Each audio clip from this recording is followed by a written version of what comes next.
நீதிநெறி கதைகள். கதையோட தலைப்பு அரண்மனையில் ஆள்மாறாட்ட அலப்பறைகள். வாங்க கதைக்குள்ள போகலாம். கயலூர்னு ஒரு பெரிய ஊரு. அந்த ஊர்ல ஒரு அண்ணன் தங்கச்சி இருக்கிறாங்க. அண்ணன் பேரு முகில், தங்கச்சி பேரு மீனா. 2 பேருமே எப்போ பார்த்தாலும் சண்டை போட்டுட்டே தான் இருப்பாங்க. உனக்கு இது பிடிக்கும்னா எனக்கு இது பிடிக்காது, நீ இல்லை நான் தான், இப்படின்னு மாற்றி மாற்றி சண்டை போட்டுட்டே இருந்தவங்க திடீர்னு ஒரு நாள் அவ்வளோ ஒத்துமை ஆயிட்டாங்க. மீனா, அங்க பாரு, ஒரு பெரிய கப்பல் ஒன்று தெரியுது, 2 கொடி இருக்கு பத்தியா? எனக்கு ஒரு கொடி, உனக்கு ஒரு கொடி, அதை போய் எடுத்துட்டு வந்து விளையாடிட்டு பொறுமையா நம்மளோட அரண்மனைக்கு போகலாம், சரியா? யாரு முதல்ல போய் அந்த கொடியை எடுக்கிறாங்கன்ட்டு பார்க்கலாம். நான் தான் எடுப்பேன், வரியா வரலையா அப்படின்ட்டு கேட்குறான். வரேன் வரேன் அப்படின்னு சொல்லிட்டு 2 பேருமே அந்த பெரிய கப்பலுக்குள்ள போய் ஏறிட்டாங்க. ஒவ்வொரு அறைக்குள்ளையா போய் தேடி தேடி பார்க்குறாங்க, மேலே எப்படியாச்சும் ஏறி போய் அந்த கொடியை எடுக்கணுமே அப்படின்ட்டு. ஆனால் அவங்க 2 பேரும் அந்த கப்பலுக்குள்ள குட்டி பசங்களா இருக்கிறாங்கங்கிறதுனால காத்தடிச்சதுல அப்படியே கீழே உருண்டு போய் விழுந்துடுறாங்க. விழுந்ததுமே 2 பேரும் உருண்டு போய் ஒரு மரக்கட்டை மேலே போய் இடிச்சுக்கிறாங்க. உடனே திடீர்னு அந்த மீனாவும் முகிலும் 2 பேருமே பெரிய பசங்களா வளர்ந்துட்டாங்க. மீனா முகிலை பார்த்துட்டு சொல்றா, முகில் முகில், என்னை பத்தியா, நான் எவ்வளோ பெரிய பொண்ணா மாறிட்டேன்ல. நீயும் பெரிய பையனா மாறிட்ட, நாம எப்படி திடீர்னு இவ்வளோ பெரிய பசங்களா மாறணும்? சரி சரி, நம்ம இப்போ வீட்டுக்கு எப்படி போகிறதுனே தெரியலையே, நம்மளை எப்படி அடையாளம் கண்டுபிடிப்பாங்க? நாம் குட்டி பசங்களாக இருக்கும்போது நம்மளை எல்லாருக்கும் தெரியும், இப்போ நம்ம இவ்வளோ பெரிய பசங்களாயிட்டுமே, நம்ம வீட்டுக்கு போனால் யாருமே நம்மளை நம்ப மாட்டாங்கடா. சரி சரி, ஏதாவது யோசிப்போம் அப்படின்ட்டு யோசிக்கிறாங்க. காற்று ரொம்ப பலமாக வீசுது, கப்பலும் அப்படியே போயிட்டே இருக்கு. கப்பல் போகிறதும் இவங்களுக்கு தெரியவே இல்லை, காற்று ரொம்ப பலமாக வீசிடுச்சு. யாராலையுமே கப்பலோட வேகத்தை கட்டுப்படுத்தவே முடியலை. அப்படியே கப்பல் வேகமாக தண்ணியில் அடிச்சுட்டு போனதுல எங்கேயோ ஒரு இடத்துல போய் கரை சேர்ந்துருச்சு. இவங்க 2 பேருமே கப்பல்ல இருந்து கீழே இறங்கி மண்ணில் விளையாடிட்டு இருக்கிறாங்க. மண்ணை தூக்கி போட்டு விளையாடிட்டு இருந்ததுல முகில காணவே காணோம். முகில் முகில், எங்கடா இருக்க, எங்க போன, சீக்கிரம் வா சீக்கிரம் வாடா அப்படின்ட்டு கூப்பிடுறா. தோ நான் இங்க இருக்க மீனா, வந்துட்டேன் பத்தியா, நீ பயந்துட்டியா, உன்னை எப்படி பயமுறுத்தின பத்தியா அப்படின்ட்டு சொல்றான். என்ன நீ, இன்னும் நம்ம என்ன சின்ன பசங்களா? நம்ம 2 பேரும் தான் இப்ப பெரிய பசங்களா மாறிட்டோம்ல, வளர்ந்துட்டுமே இவ்வளோ பெரிய பசங்களா, இன்னும் விளையாடிட்டா இருக்கிறது, நம்ம வேலைக்கு போகலாமா அப்படின்ட்டு பேசிக்கிறாங்க. அதுக்கு முகிலும், சரி சரி மீனா, நீ சொல்றதும் சரிதான், நம்ம 2 பேருமே வேலைக்கு போகலான்னு சொல்லிட்டு நான் இந்த பக்கம் போகிறேன், நீ இந்த பக்கம் போ, நம்ம 2 பேருமே வேலைக்கு போயிட்டு ஒன்றா நம்ம இங்கே வந்து சந்திக்கலாம் அப்படின்ட்டு சொல்கிறாங்க. சரி சரி அப்படின்னு சொல்லிட்டு 2 பேருமே ஒவ்வொரு பக்கம் கிளம்பிட்டாங்க. இந்த மீனா அந்த அழுக்கு துணியோடவே நடந்து வந்து ஒரு அரண்மனை கிட்ட வந்துட்டா. அங்கே அரண்மனை காவல்காரன் கிட்ட, அரண்மனைக்குள்ளே என்னை விடுங்களேன், என்னோட நண்பன் அங்கே இருக்கான், நான் போய் பேசிட்டு வந்துடுறேனே அப்படின்ட்டு சொல்கிறா. உடனே அந்த காவல்காரன், இல்லைம்மா, இங்கெல்லாம் பெண்கள் எல்லாம் விட முடியாது, ஆண்களுக்கு மட்டும்தான் வேலை தரப்படுது, உன்னெல்லாம் இங்கே உள்ளே விட முடியாது, நீ அரசனோட நண்பன்னு சொல்றியே, நான் எப்படி நம்ப முடியும்? நம்புற மாதிரியே இல்லையேம்மா, அரசன் கையெழுத்து போட்ட கடிதம் இருந்தால் மட்டும்தான் உன்னை உள்ளே அனுப்புவேன், அதுவும் இல்லையே, உள்ளெல்லாம் விட முடியாதுமா, கிளம்பு கிளம்பு அப்படின்னு சொல்லிட்டு விரட்டி அனுப்பிச்சிட்டாங்க. ஆனால் இந்த மீனாவால் நம்பவே முடியல. வர்றவங்க எல்லாரும் நல்ல நல்ல உடை அணிஞ்சிருந்தா அவங்கள அப்படியே அரண்மனைக்குள்ளே விடுறாங்களே, நம்மளை விட மாட்டேங்கிறாங்களே, ஒருவேளை நம்மளோட உடை நல்லா இல்லை, நாமளும் நல்ல உடை அணிந்துட்டு போகணுன்னா நம்மளை அரண்மனைக்குள்ளே விடுவாங்கல்லன்னு சொல்லிட்டு ஒரு துணி கடைக்குள்ளே போய் துணியை வாடகைக்கு வாங்குறா. சரி, நாம் இந்த கடையிலேயே ஆடையெல்லாம் மாற்றிட்டு நமக்கும் மேக்கப்பெல்லாம் போட்டுட்டு போகலான்னு சொல்லிட்டு அந்த கடையிலேயே ஆடைகள் மாற்றுற அறைக்கு போய் ஆடைகள் எல்லாம் மாற்றிட்டு ஆண்மகன் மாதிரியே மேக்கப்பெல்லாம் போட்டுக்கிட்டா. கண்ணாடியில் அவளோட தோற்றத்தை பார்த்துக்கிட்டு, ரொம்ப அழகாக இருக்கிறியே மீனா. மீனா இல்லை, இனிமே நீ மேகன், மேகன் உன்னோட பேர். இப்போ அந்த அரண்மனைக்குள்ளே எவ்வளோ அழகாக நான் உள்ள நுழையிறேன்னு பாரு, போகலாமா மேகன், போகலாம் அப்படின்னு சொல்லிட்டு அந்த அரண்மனை பக்கத்தில் வந்துட்டா. இப்போவும் அந்த காவல்காரன் அரண்மனை வெளியிலேயே வாசல்லையே நின்றுட்டுருக்குறாங்க. மீனாவை பார்த்தா ஆள் அடையாளமே தெரியல. அச்சசல் ஒரு பையன் மாதிரியே இருக்கிறா. வா தம்பி வா, என்ன வேணும், எங்கே போகணும், உள்ள வேலைக்கா அப்படின்ட்டு கேட்குறாங்க. அதுக்கு இந்த மேகனும், ஆமாம் காவலாளியே, நான் உள்ளே போகணும், என்னை உள்ளே விட முடியுமா அப்படின்ட்டு கேட்குறா. கண்டிப்பாக தம்பி, உள்ளே போங்க, வேலைக்காக தான் ஆள் எடுத்துகிட்டு இருக்கிறாங்க. போங்க போங்க, தாராளமாக போங்க, உங்களுக்கு வேலை கிடைக்கும், பார்க்குறதுக்கே ரொம்ப அழகாக இருக்கிறீங்களே அப்படின்னு சொல்லிட்டு அவங்கள அரண்மனைக்குள்ளே அனுப்பி விடுறாங்க. அரண்மனைக்குள்ளே வந்ததுமே அரசனை பார்த்தோன்னையும், வணக்கம் அரசனே, வணக்கம் அப்படின்ட்டு சொல்கிறா. வணக்கம் வணக்கம் தம்பி, உன்னோட பேர் என்ன அப்படின்ட்டு அந்த அரசன் கேட்குறாங்க. அதுக்கு இந்த மீனாங்கிற மேகனும், என்னோட பேர் மேகன் அப்படின்ட்டு சொல்கிறா. ஆமாம் தம்பி, உன்னோட குரல் மட்டும் ரொம்ப இனிமையாக பெண்ணோட குரல் மாதிரி இருக்கே, என்ன ரகசியம் அப்படின்ட்டு கேட்டுட்டு ரொம்ப நேரம் அப்படியே பேசிகிட்டே இருக்கிறாங்க. சரி சரிப்பா மேகன், உன்னை பற்றி நான் நிறைய விஷயங்களை கேட்டுட்டேன்.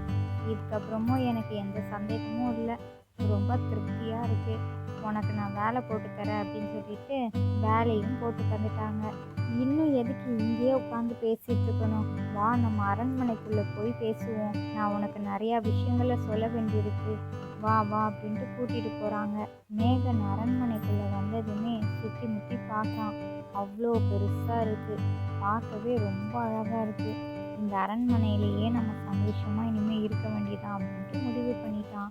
உடனே அந்த அரசன், என்ன மேகன், அரண்மனையெல்லாம் நல்லா பார்த்துக்கிட்டியா, ரொம்ப பிடிச்சிருக்கு போல இருக்கு உனக்கு அப்படின்ட்டு கேட்குறாங்க. அதுக்கு அந்த மேகனும், பிடிச்சிருக்கு அரசனே, ரொம்ப அழகாக இருக்குது, இவ்வளோ பெரிய அரண்மனையை நான் இது வரைக்கும் பார்த்ததே இல்லை அப்படின்ட்டு சொல்கிறான். உடனே அந்த அரசன், சரி சரி மேகன், எல்லா விஷயமும் பேசுனதெல்லாம் இருக்கட்டும், இதுக்கப்புறம் வேலையை பார்க்க வேண்டாமா? சரி சரி, உனக்கு நான் ஒரு முக்கியமான விஷயத்த சொல்லணும்னு சொன்னேன்ல, அதை சொல்கிறேன்ட்டு ஒரு பெரிய விஷயத்த சொல்ல ஆரம்பிக்கிறாங்க. எனக்கு ஒரு அன்பான அழகான ஒரு தங்கச்சி ஒருத்தி இருக்கா. என் தங்கச்சின்னா எனக்கு அவ்வளோ பிடிக்கும் தெரியுமா, அவளுக்கும் என்னன்னா அவ்வளோ பிடிக்கும் தெரியுமா. ஆனால் சில நாட்களாக அவள் என்கிட்ட சரியாக பேசுறதில்ல, அவ்வளோ பாசமாகவே இல்லை, எப்போ பார்த்தாலும் கோவப்பட்டுட்டே இருக்கா. காரணம் என்னன்னு எனக்கு தெரியவே இல்லை, அதை நீ தான் தீர்த்து வைக்கணும் அப்படின்ட்டு சொல்கிறாங்க. உன்னை பார்த்தோன்னே எனக்கு ஒரு நல்ல அபிப்பிராயம் வந்துருச்சு, என்னோட பிரச்சனையெல்லாம் நீ தீர்த்து வைப்பேன்னு நினைக்கிறேன். என்னோட தங்கச்சியை என்கிட்ட நீ பழையபடி மாற்றி தந்துட்டேன்னா என்னோட தங்கச்சியவே உனக்கு நான் திருமணம் செஞ்சு வைக்கிறேன் அப்படின்ட்டு சொல்கிறாங்க. மேகனுக்கு என்ன சொல்கிறதுனே தெரியல, ஏன்னா மேகன் ஒரு ஆண் மாதிரி வேடம் தானே அணிஞ்சிருக்கிறான். என்ன பண்ணலாம், சரி ரெண்டு பேரையுமே ஒன்று சேர்த்து தானே வைக்கணும் அப்படின்னு நினச்சிட்டு முயற்சி தான் செஞ்சு பார்ப்போமே, அரசனுக்காக நாம் ஒரு விளையாட்டை விளையாடுவோம், நமக்கு என்ன திருமணமாக செஞ்சு வைக்க போகிறாங்க, நாம் தான் ஒரு பொண்ணாச்சே, கடைசியாக நம்மளை பற்றின உண்மையெல்லாம் சொல்லிக்கலாம்னு சொல்லிட்டு சரின்னு சொல்லிட்டா. ஆமாம் அரசனே, உங்களோட அம்மா அப்பா தங்கச்சி எல்லாரும் எங்கே இருக்கிறாங்க அப்படின்ட்டு கேட்குறா. அதுக்கு அந்த அரசன் சொல்கிறாங்க, எங்கள் அம்மாவும் அப்பாவும் வெளிநாட்டில் இருக்கிறாங்க, என்னோட தங்கச்சி என் கூட தான் இருந்தா, இப்போ அவள் பக்கத்து நகரத்தில் உள்ள எங்களோட அரண்மனையில் தான் இருக்கிறா. அப்பப்போ வந்து போய் இருந்தவ இப்போ அதுவும் வர்றதே கிடையாது, காரணம் என்னன்னு புரியவே இல்லை.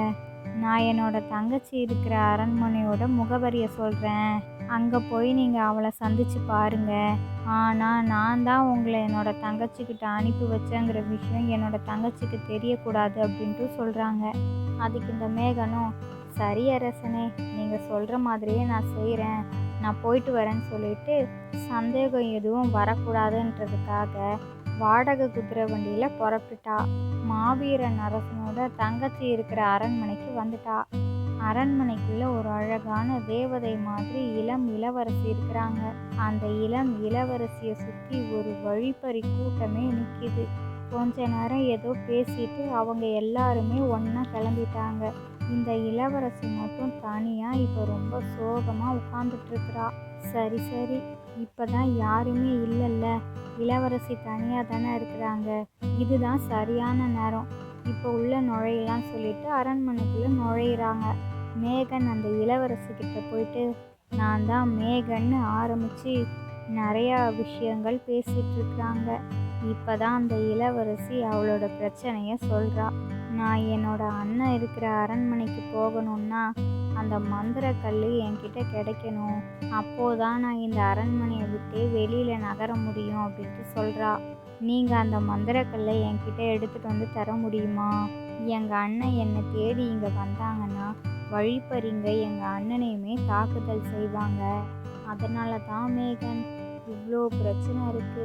அதுக்காகத்தான் எங்கள் அண்ணன்கிட்ட நான் கோவமாக இருக்கிற மாதிரி நடிக்கிறேன் அப்படிங்கிறா. அதுக்கு உடனே இந்த மேகன், இதெல்லாம் மூட நம்பிக்கை இளம் இளவரசியே. நீங்கள் இந்த விஷயங்களை நம்புறத முதல்ல விடுங்க. மாயக்கல்லும் இல்லை, மந்திரக்கல்லும் இல்லை அப்படின்ட்டு அந்த மேகன் சொல்கிறா. நீங்கள் வழிப்பறிங்களோட சூழ்ச்சியில் மாட்டிட்டு இருக்கிறீங்க. நான் ஒரு விஷயம் சொல்கிறேன், அதை நீங்கள் செஞ்சீங்கனாலே உங்கள் அண்ணன் இருக்கிற அரண்மனைக்கு சீக்கிரமாக போயிடலாம் அப்படிங்கிறா. உடனே அதுக்கு அந்த இளவரசியும், என்ன மேகன் சொல்லுங்க சொல்லுங்க, என்ன விஷயமா இருந்தாலும் நான் செய்கிறேன் அப்படின்ட்டு கேட்குறா. மேகன் சொல்கிறா, இப்போவே நீங்கள் என் கூட வாங்க, நான் உங்களை அந்த அரண்மனைக்கு கூட்டிகிட்டு போகிறேன். எந்த வழிப்பறியாது வரதாவது நான் இருக்க பயமே, வாங்க போகலாமா அப்படின்ட்டு கேட்குறா. உடனே அந்த இளவரசி, ஏன் மேகன் இப்படியெல்லாம் பேசுகிறீங்க? ஏதாவது ஒரு நல்ல யோசனையை சொல்வீங்கன்னு பார்த்தா நான் கூட்டிகிட்டு போகிறேன், என் கூட வா அப்படின்ட்டு கேட்குறீங்களே. நான் ஒரு இளவரசன் கூட வந்தால் பரவாயில்ல, உங்கள் கூட போனேன்னா எங்கள் அண்ணன் என்னை என்ன நினைப்பாங்க?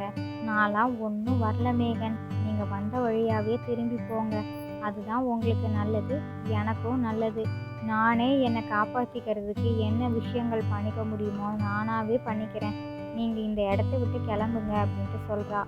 உடனே மேகனும், ஓ அப்படியா இளவரசியே, நீங்களே உங்களை பார்த்துக்க போகிறீங்களா? அப்போனா நான் கிளம்பட்டுமா? சரி, நான் கிளம்புறேன் அப்படின்ட்டு சொல்கிறாங்க. அதுக்கு அந்த இளவரசியும், ரொம்ப நல்லது, நீங்கள் போயிட்டு வாங்க அப்படின்ட்டு சொல்கிறாங்க.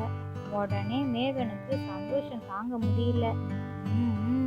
நாம் எதுக்காக வந்தோமோ அந்த விஷயம் நல்லாவே நடக்குது அப்படின்ட்டு தனக்கு தானே சிரிச்சுக்கிட்டு சின்னதாக அந்த இளவரசியை பார்த்து புன்னகைச்சிட்டு அந்த இடத்த விட்டு கிளம்புறாங்க. மறுபடியும் அதே குதிரை வண்டியிலேயே ஏறி மாவீரன் அரசனோட அரண்மனைக்கே திரும்ப வந்துட்டா. மேகன் அரண்மனைக்குள்ள நுழைந்ததுமே மாவீரன் அரசன் அவங்க தங்கச்சியை பற்றி அவ்வளோ கேள்விகள் வைக்கிறாங்க. ஆனால் இந்த மேகன் அந்த அரசன்கிட்ட எந்த உண்மையான விஷயங்களையுமே சொல்லவே இல்லை. சில நாட்கள் ஆகுது.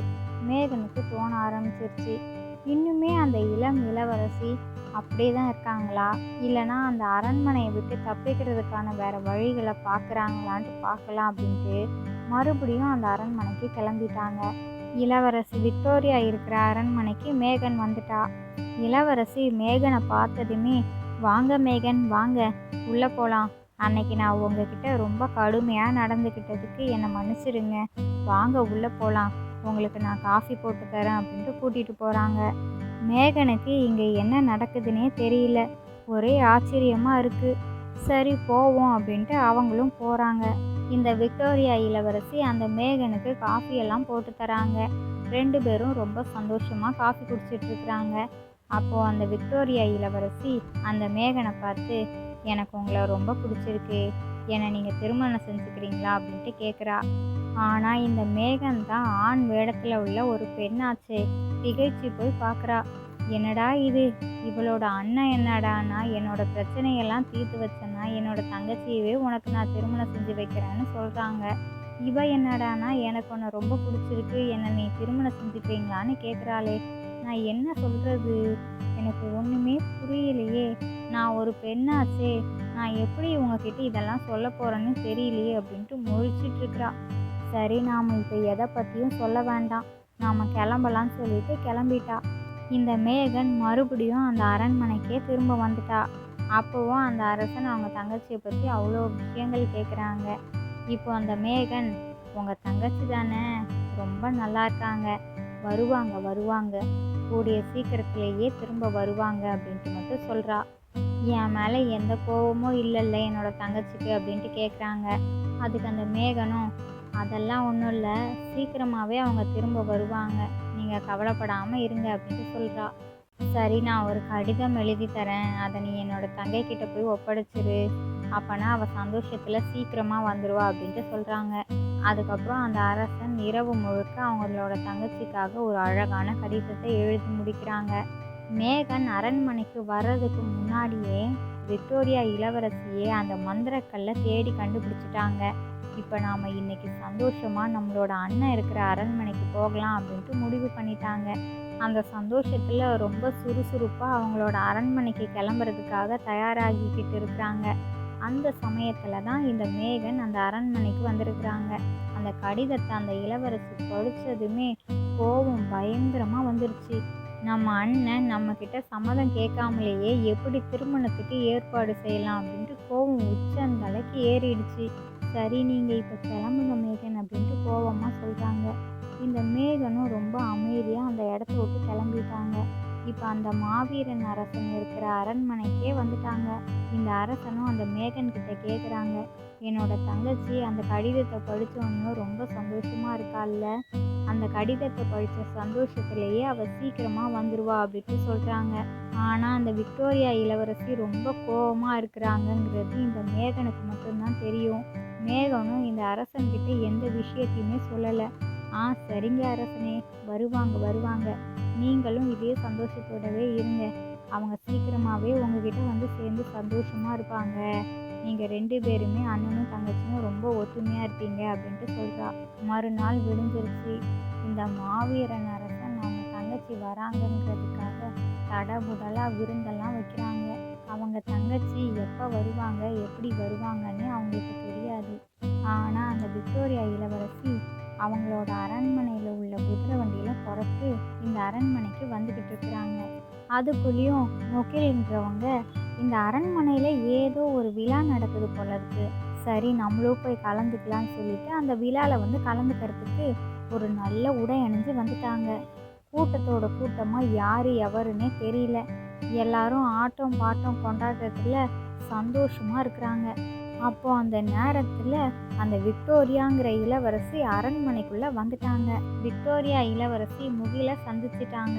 மேகன் தான் அப்படின்னு நினச்சிட்டு இருக்கிறாங்க. ஏன்னா மேகனும் மீனாவும் அண்ணன் தங்கச்சி இல்லையா, அதனால் 2 பேரோட முகமும் ஒரே மாதிரி இருக்கும்.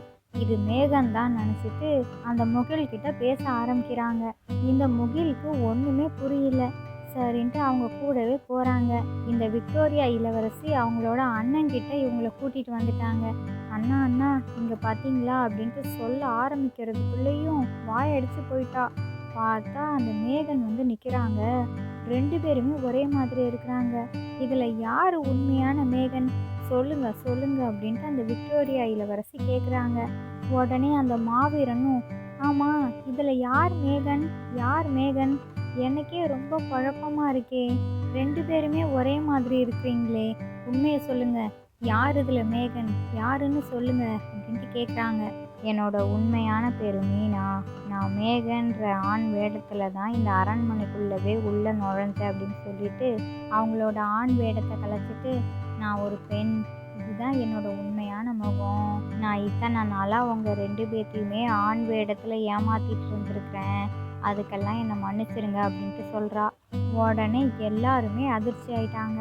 கடைசியாக இந்த மீனாங்கிற மேகனால தான் மாவீரன் அரசனும் விக்டோரியா இளவரசியும் 2 பேரும் ஒற்றுமையாக ஒன்று சேர்ந்துட்டாங்க.